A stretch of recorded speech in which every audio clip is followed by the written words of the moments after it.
Ayan, may CCTV na kami. At wag ka, dinig na dinig ang boses. Dinig na dinig ang mga nagchichismisan.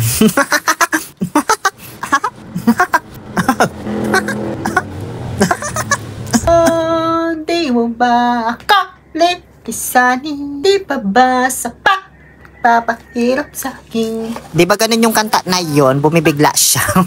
So, ito na nga, pinadalhan tayo ng CCTV camera. Ito yung V380 Pro. Pagbukas ko, may kasama na siyang tornilyo. Pag ikinabit mo, may kasama na ring memory card, 32GB. Binuksan ko na yan at in-insert ko na rin. Kasi sinet up ko na to bago ko ipakita sa inyo. May kasama na ring manual dyan. Kaya di na kayo mahihirapang kalikutin pa. May kasama na ring Type-C cable at adapter para gumana syempre. At ayan naman na po ang ating CCTV camera. Dual lens na yan, yung isa steady at yung isa ay umiikot, napipihit at naa-adjust kung saang location mo gustong itutok.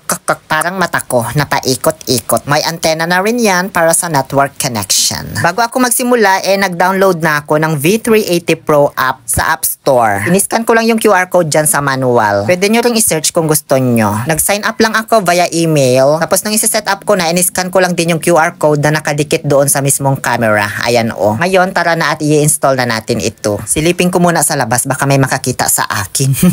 Kasi dapat hindi nila alam kung saan ko ito ilalagay, diba? Tapos naka-vlog So una, sini-ay ko muna yung bahay namin, kung saan ko ba ito ikakabit. Sini-ay, to aircon. Tapos ayun, nung na-realize ko kung saan ko na talaga siya ikakabit, kinabit ko na.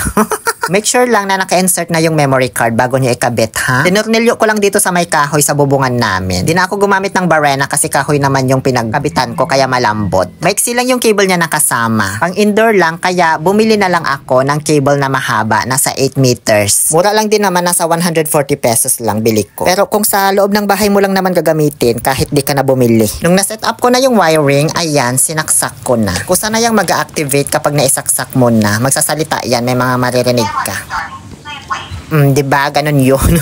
Tapos okay na, mapapanood mo na doon sa cellphone mo. Ayan diba? Ang linaw pa. 8 megapixel kasi yung camera niya. I-adjust mo na lang kung sa tingin mo hindi nakukuha yung mga gusto mong makita. Pwede ka rin mamili kung high definition or hindi yung quality ng video na i-record niya. Pero kung ako sa'yo, doon na lang ako sa hindi HD para matipid sa memory. Kung saan na rin magsisave yan sa SD card yung mga recorded video, kaya pwede mong balikan. Pwede mong i-on yung sound or hindi, nasa sayo naman yan. Nasa 759 pesos lang ito. May kasama ng 32GB na memory card. May buy one take one din sila kung gusto nyong dalawa. Mayroon din 64GB, 128 hanggang 256GB na memory card. Nakasama, depende na lang sa package na mapipili nyo. Nasa yellow basket lang yan kung gusto mo at ilalagay ko din sa comment section yung link.